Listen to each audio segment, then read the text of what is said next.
Hi guys, this is DJ Khan over here. I created a tractor mapping for the controller Gemini G4V.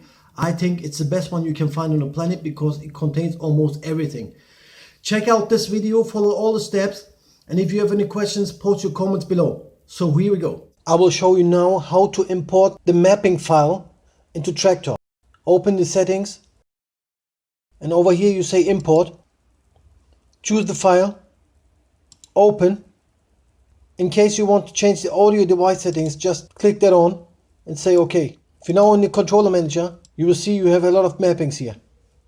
First of all, what you need to do in Traktor is set the headphones volume to maximum. Leave it like it is because you don't need to change it in Traktor again. We can change it on the controller. If you don't see this crossfader area, you go to the settings, to mixer, and then you can enable the crossfader. The second step is effects section assigned to each deck. So go to settings, say effects, 4 effects units. Also very important is you set them to group and if you want to post fader. The effects section is very individual. If you want to change the effects, you can do this in the controller manager by choosing the mapping for deck 1. Look for the entry effect selector. This is the effect selector for the bank 1, flanger. You will see here, down there, set to value flanger. Effect selector 1 for bank 1, unit 3 is reverse grain. One thing you have to remember is the effect 2 selector for the FX unit 3, turntable FX, has to be stay there because this is part of the mapping. I will explain this later. Another very important thing is you need to auto enable deck play on sample trigger. This is for the remix decks. Without this enabled, it won't work. Okay, now let's start with the controller. First of all, I want to show you this section, this mixer section over here. There are a lot of features I put inside. You know all these knobs here. This is the gain knob, high, mid and low. And this is the filter.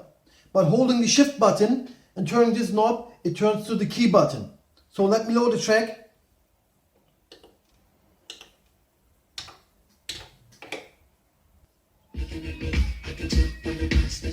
So when I hold shift button and turn the key button,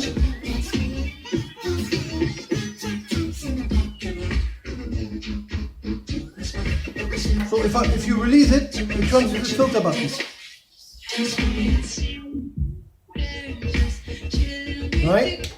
Anything else on this area is the following. So these are the load buttons. And when you start playing, it starts flashing. This is because of the beat grid. So every beat, one flash. But if you hold the shift button, it turns to solid. This indicates that this currently running track on deck A is the master track. So when I load another track into deck B and I go start playing it, you see flashing. If you hold shift, this is still the master. So if you want to change the deck B to the master, press this button. Now let's talk about the browser section. First of all, holding shift and pressing the button turns to the browser view. This is normal browsing inside the list. Sometimes it's very annoying to go down to the bottom of the list. There's an easier way. If you hold shift and turn, it scrolls faster.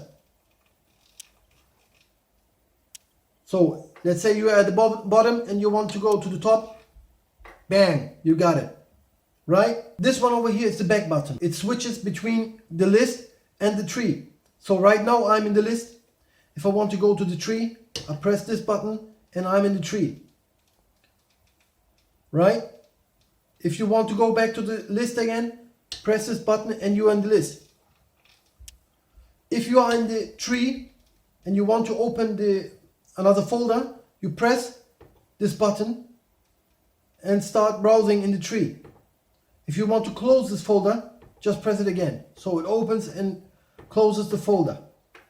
Now let's talk about the crossfading section. So these buttons over here is the assignment for the crossfader. You see here A, B, C, D. This is 1, 2, 3, 4. This is for the deck assignment. Let's say you have a track running here, right? And you have one enabled. This is for deck 1. This is for deck 2. This is your headphone cue. But when you hold this button, it turns to the beat tab. Let's say your track is not set up properly. You see the grid is not set up properly. It's too fast. During a gig, to save time, you can just press this button and go with the beat. So the grid is set up properly. This is very important for your sync mode. So all these features are for deck A, B, C, and D. 1, 2, 3, 4. It's all working the same. The crossfader, again, this is for the crossfader mode. But if you hold the shift button, it turns to the effect mode. So you have each effect unit 1, 2, 3, 4. You can assign it.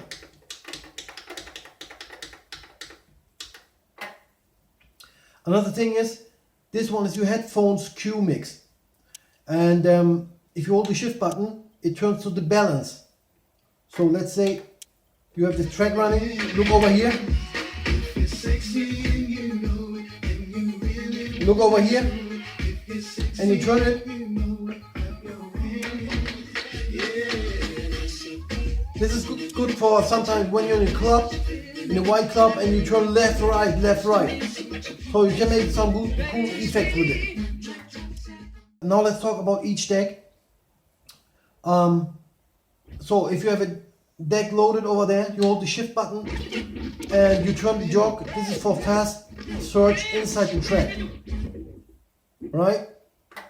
So if you play a track, for example, you can fast search during play. And if you leave it, it's more like a pitch bend. This one is a flux mode, sometimes also called slip mode. Yeah, so if it's enabled and I hold the deck, you see over here, the track is playing. So I leave it again.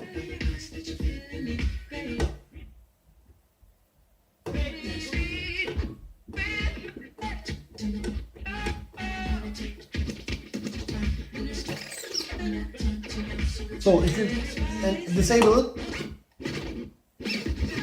the track starts playing where you stopped it. If you hold the shift button, it becomes into the snap mode. The snap mode is over here. So you can enable or disable it. It's also on this side. This means the quantize mode.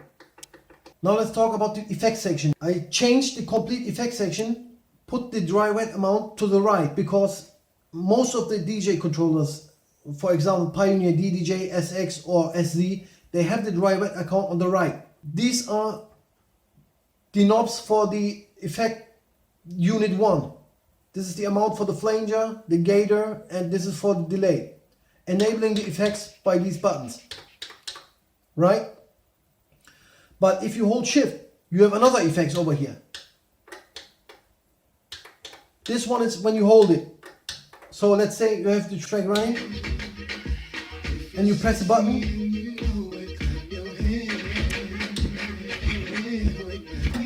So it's reverse playing. On this bank, I put the turntable stop effects. Right?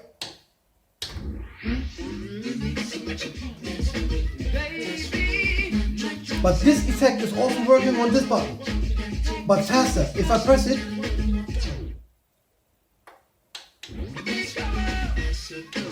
this is the turntable stop effects, like from the vinyl turntables techniques or something.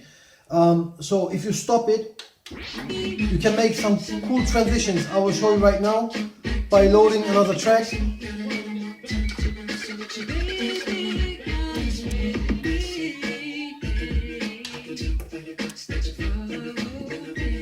So I have a track loading. Just listen.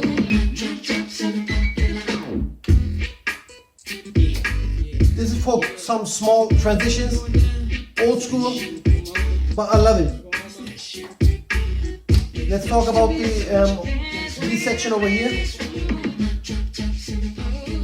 You have the hot cues. You know all the hot cue features.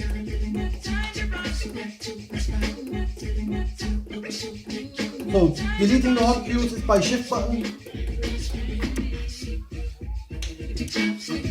And you have the auto loop.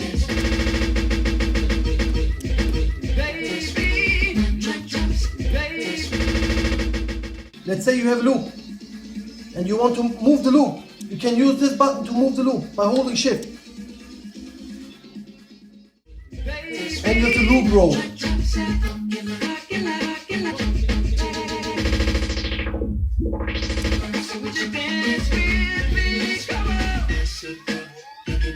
If you press the switch button and you go into hot cue, you are now in the freeze mode.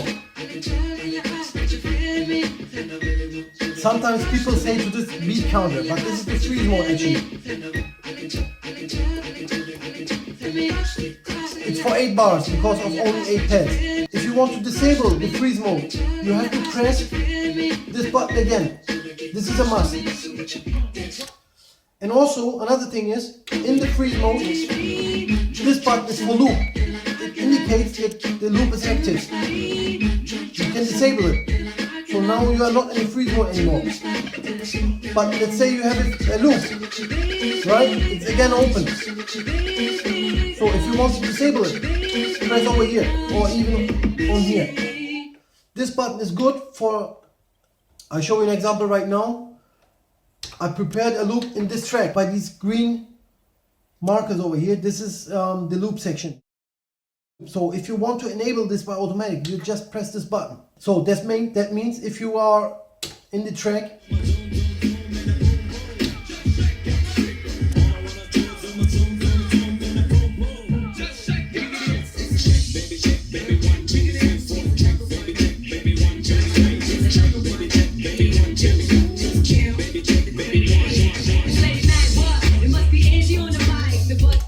you see it's easy and fast transition. And this button is to enable all your loops you have already active in your track. Now let's talk about this button.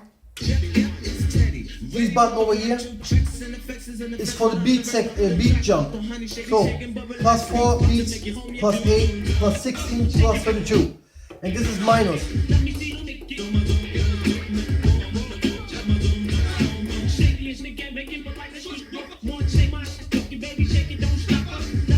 It's also working on this side, as I said.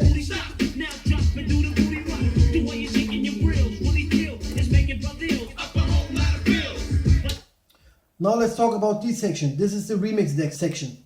For this we need to load a remix set. You always want to load the remix set on deck D because this is the only working one in this mapping. And you see here, you have all these clips. So if you go there, you see all the lights are on. This is the volume for the remix deck. These are all one-shot samples. And if you want to stop it, press shift and the button again. Slot 1, slot 2. This is slot 1, this is slot 2. Slot 3 and slot 4. Slot 3 and slot 4.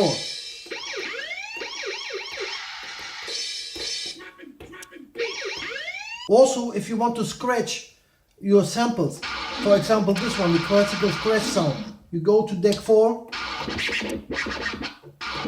This one over here is the page 2. If you want to access page 2, press shift and this button. These are loop samples. If you want to stop it again with shift.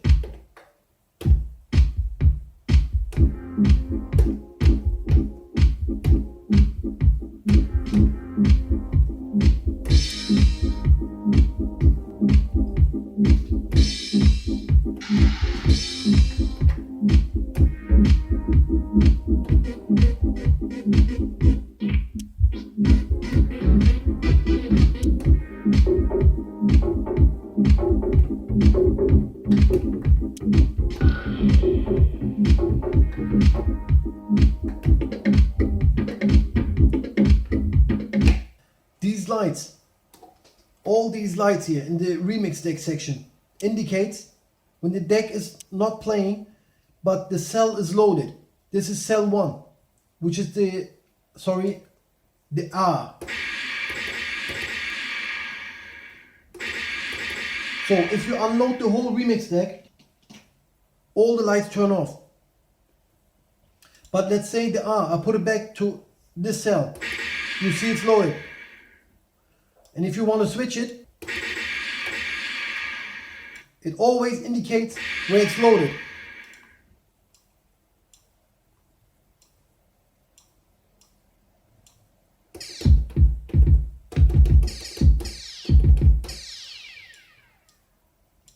So you need to make your own remix set over here. If you don't want to use the remix deck, but you want to use a track deck, you can do it. Everything is working on this. I put another feature inside. This is for the scratchers.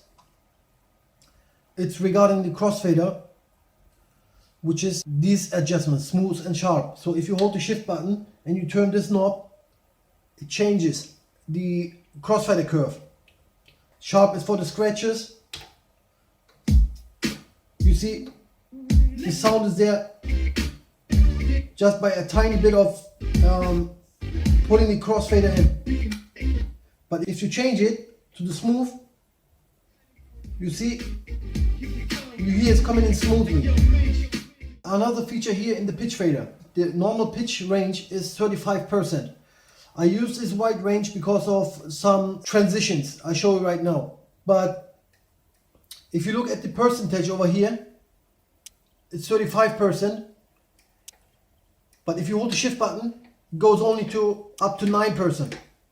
I show you an example with a good transition.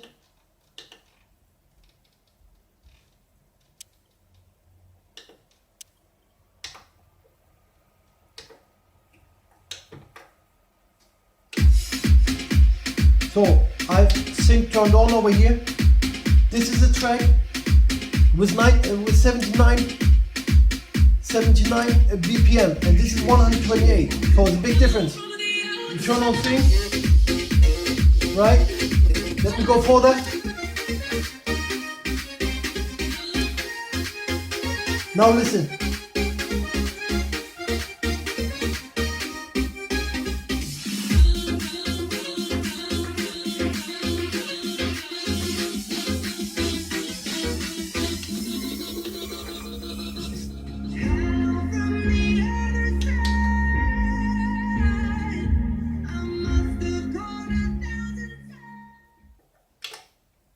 This was a nice, cool transition.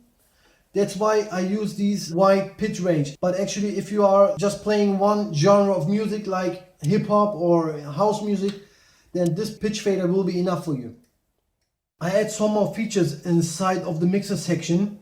This is to prevent any failures or errors during playing. And let's say over here, for example, the low button, the low knob is killed, right?